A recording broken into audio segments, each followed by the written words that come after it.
નમસ્કાર મિત્રો, અમારી ગુજુ ગુરુજી યુટ્યુબ ચેનલમાં તમારું સ્વાગત છે। અહેવાલ લેખન અંતર્ગત આજે આપણે વાલી સંમેલન અહેવાલ વિશે જોઈએ। વાલી સંમેલનનો અહેવાલ કંઈક આ રીતે છે। અમારી શ્રી ખાલી જગ્યા પ્રાથમિક શાળામાં 15મી ઓગસ્ટ 2025 નિમિત્તે હર ઘર તિરંગા કાર્યક્રમની ઉજવણીનું આયોજન કરવામાં આવ્યું। આ કાર્યક્રમની શરૂઆત સૌપ્રથમ દર વર્ષની જેમ 15મી ઓગસ્ટ 2025 સ્વાતંત્ર્ય દિન નિમિત્તે શાળાના બાળકો અને તમામ સ્ટાફ સમયસર હાજર રહી એક પ્રભાત ફેરીનું આયોજન કરવામાં આવ્યું, જેમાં બાળકોએ દેશભક્તિ ગીત અને નારાઓ અને રાષ્ટ્રધ્વજ સાથે ગામમાં પ્રભાત ફેરી કાઢી। પ્રભાત ફેરી પૂર્ણ કરી સમયસર શાળાના મેદાનમાં ધ્વજવંદન કાર્યક્રમની ઉજવણી માટે બધા એકઠા થયા।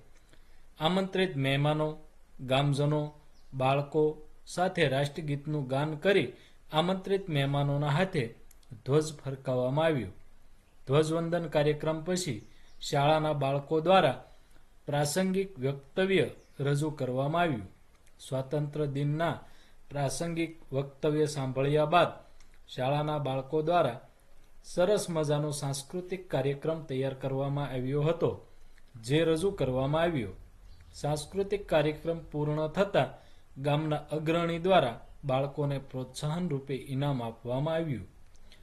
બાળકોના સાંસ્કૃતિક કાર્યક્રમ પૂર્ણ થયા બાદ હર ઘર તિરંગા કાર્યક્રમની ઉજવણીના ભાગરૂપે ગામના તમામ વાલી અને એસએમસીના સભ્યોનું એક વાલી સંમેલનનું આયોજન કરવામાં આવ્યું, જેમાં શાળાના આચાર્ય તથા તમામ સ્ટાફ હાજર રહી શાળાની ભૌતિક જરૂરિયાતો વિશે ચર્ચા કરવામાં આવી।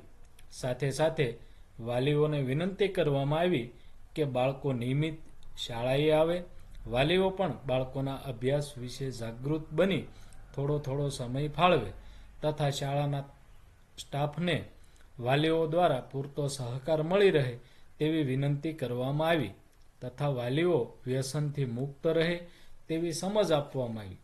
સરકાર દ્વારા તાજેતરમાં સક્ષમ શાળા અંતર્ગત જે કંઈ પ્રવૃત્તિ થનાર છે, શાળાની સુવિધા અને તેનું નિરીક્ષણ તેમજ શાળામાં ઘટતી સુવિધાની પૂર્તિ કરવા માટે શાળા દ્વારા કરવાના પ્રયત્નો અને વાલીઓની તેમાં ભાગીદારી અંગે વિગતે ચર્ચા કરવામાં આવી। આમ આજના સ્વાતંત્ર્ય દિનની ઉજવણી સાથે વાલી સંમેલનનું આયોજન કરેલ, જે બાળકો અને વાલીએ સારો એવો રસ દાખવ્યો અને બાળકો સાથે તિથિ ભોજન કરી આ કાર્યક્રમ પૂર્ણ કરવામાં આવ્યો। આપ સૌનો ખૂબ ખૂબ આભાર।